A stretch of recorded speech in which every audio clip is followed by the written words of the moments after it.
Manager साहब। अरे इतनी देर कहाँ थी तुम? एक काम करो, जल्दी से बक्से सुपरवाइजर को दे दो, वो लोग आते ही होंगे।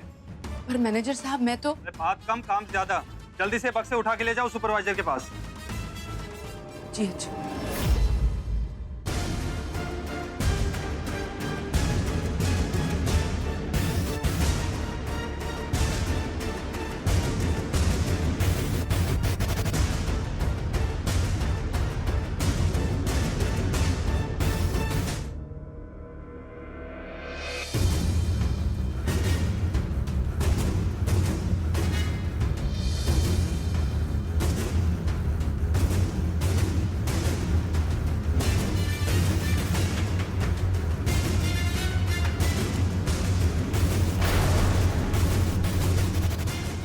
आप जाइए।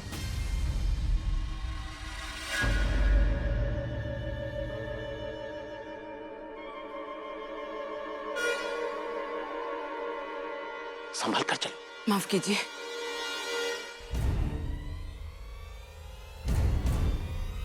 महाराज। अरे प्रणाम महाराज, प्रणाम बड़े रणमा। नारी निकेतन में आपका स्वागत है। आइए मैं आपको फैक्ट्री एरिया दिखाता हूँ। आइए आइए।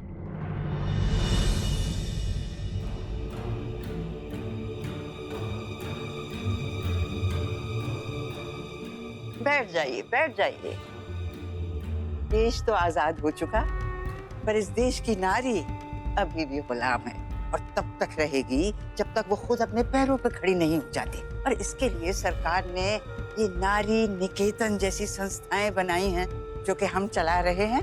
और महाराज काल भी नारी उद्धार के लिए सदा तत्पर रहते हैं। और अलका की लिखा था मैंने। ये पेटी को कहाँ रखना है? अरे कमल, इसको जाके रखवा दो ना। और महाराज ने फैसला किया है, आप सबको सुन के खुशी होगी कि इस महीने जो महिला सबसे ज्यादा कपड़े सिलेगी उसे महाराज की तरफ से 300 रुपए का पुरस्कार दिया जाएगा। ये लोग तालियां क्यों बजा रहे हैं? अरे सुना नहीं सरकार ने क्या कहा? इस महीने जो भी महिला सबसे ज्यादा कपड़े सिलेगी ना, सरकार उसे 300 रुपए इनाम देगी। मतलब हम सही वक्त पर सही जगह आए हैं।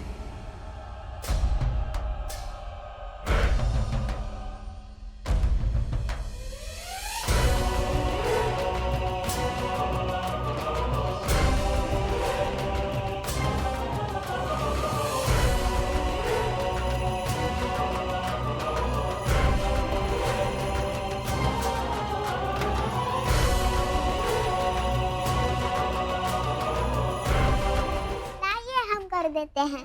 सुभान अल्लाह, नौकरी के पहले ही दिन आप बहुत देर से आई हैं छोटी मोहतरमा। हम कितनी बार कहे हमारा नाम छोटी मनोरमा नहीं है, रानी है, रानी। जो भी है, पर देर से आने पर पैसे कट जाते हैं यहाँ पर।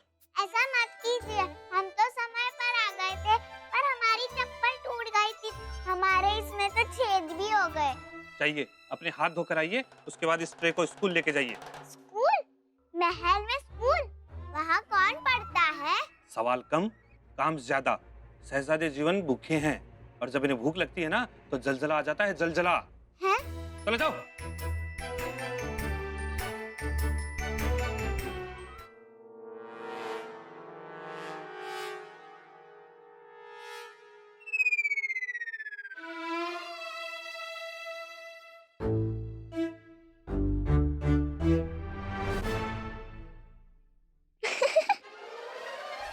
रानी गायत्री देवी अमीरकोट की सबसे बहादुर और महान थी। इसी महल में रहती थी। ना वो किसी से डरती थी, ना हम किसी से डरते हैं।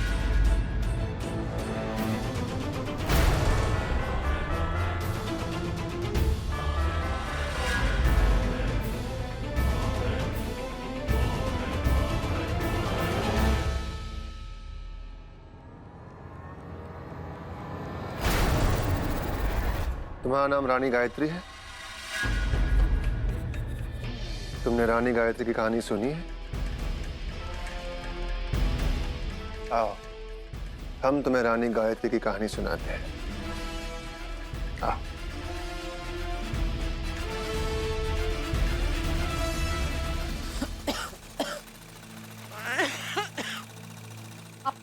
रही हो? कितना काम करोगे? वैसे भी खाने का वक्त हो गया, जाओ जाके खा लो कुछ। जी नहीं, मैं बिल्कुल ठीक हूँ। आज हम तुम्हें एक कहानी सुनाएंगे। एक था राजा, एक थी रानी।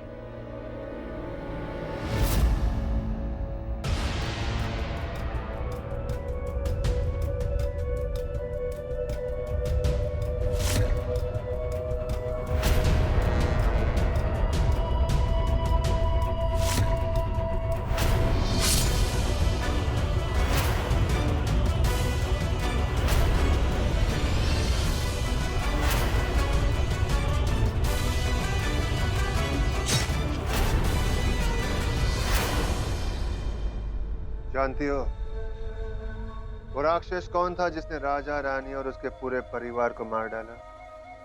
वो राक्षस मैं था।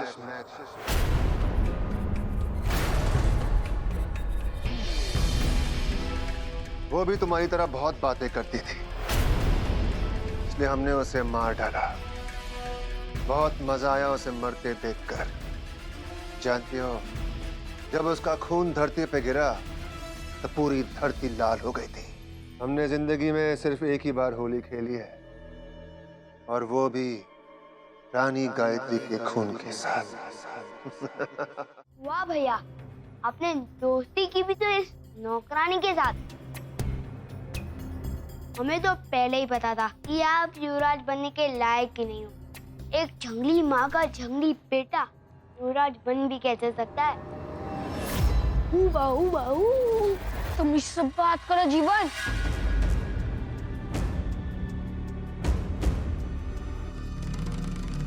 अगर आप सच में युवराज बनने के लायक है तो साबित करके दिखाओ।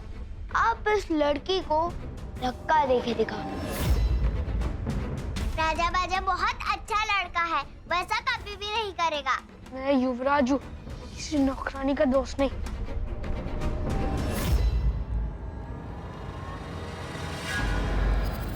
दादू, हम कभी भी वहाँ नहीं जाएंगे। उसने रानी गायत्री को चली जाए यहाँ से। रानी,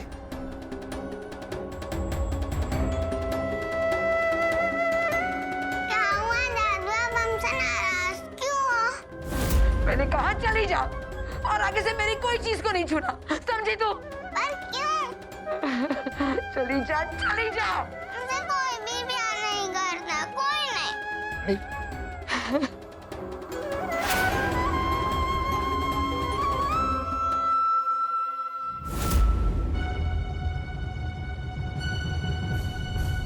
लाखन, अब सिर्फ तुम्हें ही मेरी रानी का ध्यान रखना है, सिर्फ तुम्हें।